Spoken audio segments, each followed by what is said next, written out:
Also in the street plan of Washington, you find pentagrams.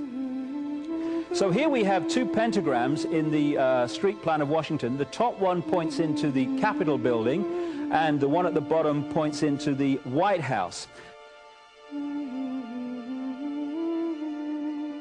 This is a political building, so we're told. In fact, it's a temple to a secret society, built by the Freemasons to a specific design, Congress, the Congress building.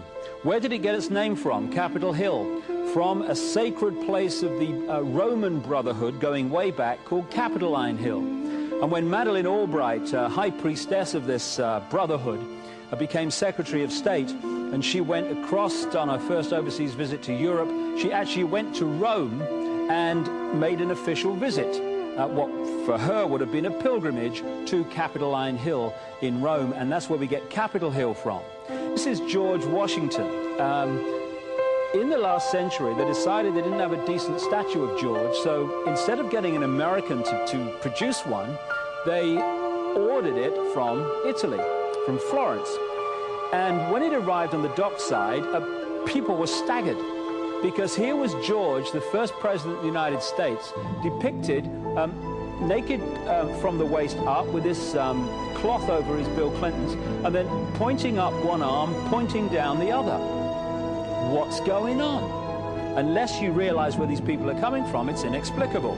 Well, if you just hold that in your mind, arm up, arm down, naked from the waist up, and then Bill Clinton's covered in a piece of cloth, well, this is where it's coming from. This is the ancient depiction of the compilation of the negative force symbol that the Templars worshipped, or the high-level Templars worshipped anyway, called Baphomet.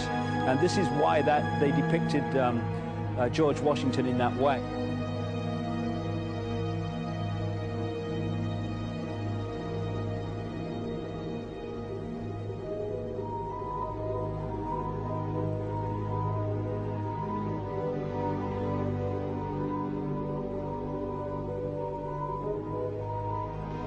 What has come to light is that it's now been, it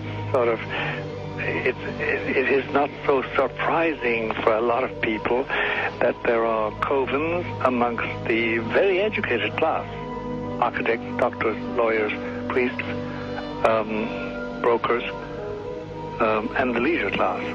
These are people who have made pacts with the devil. That's right. It's really the best, the more accurate way of describing it would be that they have indulged themselves in the worship of the goat, of the prince, of the serpent, of Satan, of Lucifer, and they lead perfectly normal lives. They're jewel merchants. They travel. They're prominent in their own way, but they do have this indulgence. Father, here's a part of that I can never understand. That has never made sense to me, and that is, if somebody were to make a pact with the devil, then obviously the implication is if the devil is there to make a pact with them, to make a deal, to make their life, this short mortal life on earth, pleasurable, with money or women or travel, or more interesting, whatever it is they want.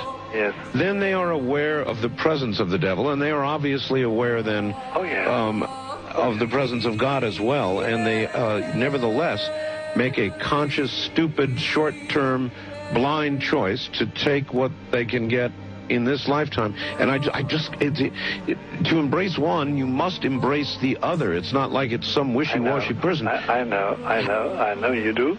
It is a very not easy to understand, except when you talk with them, when they let their hair down and peel grapes, as we say, and when they're on their way to being cured of what or healed is the proper word. You find that there's an exhilaration and a satisfaction which is both sensual and sexual and mental when they really indulge in Luciferian worship. There is a peculiar exhilaration. Like a drug, then? Yes, it's a peculiar exhilaration. And of course, the godly instincts in us all, the angelic in us all, because we all have something angelic and something godly, besides everything else, a lot of other negative things, that is quenched.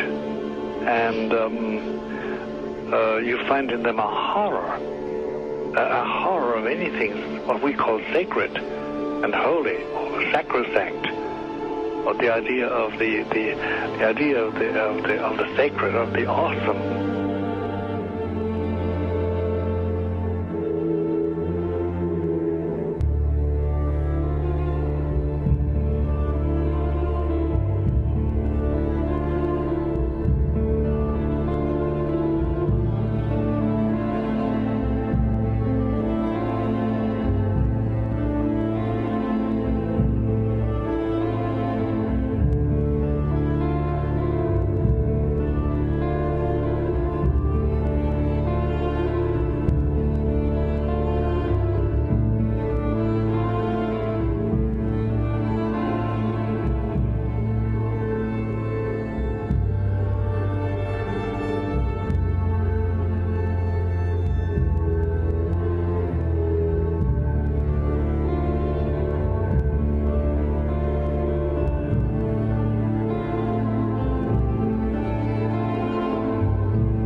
How in the world did you ever get involved in praying to demon spirits?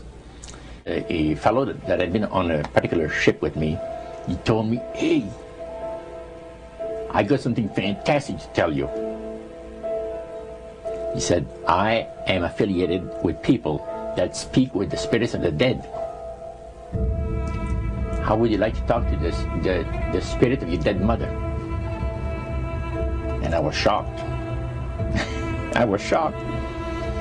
He said, "You wouldn't be afraid of talking to the spirit of your dead mother, would you?" Well, I said, "I'll tell you what, I would have to give that some thought, because it's something I never thought about before in my life." Most of us probably haven't. A little afraid of something like that. Well, he says, you know, it's written all over your face. You're afraid of going to a seance. But he says, "I know you. He says, you're going to come."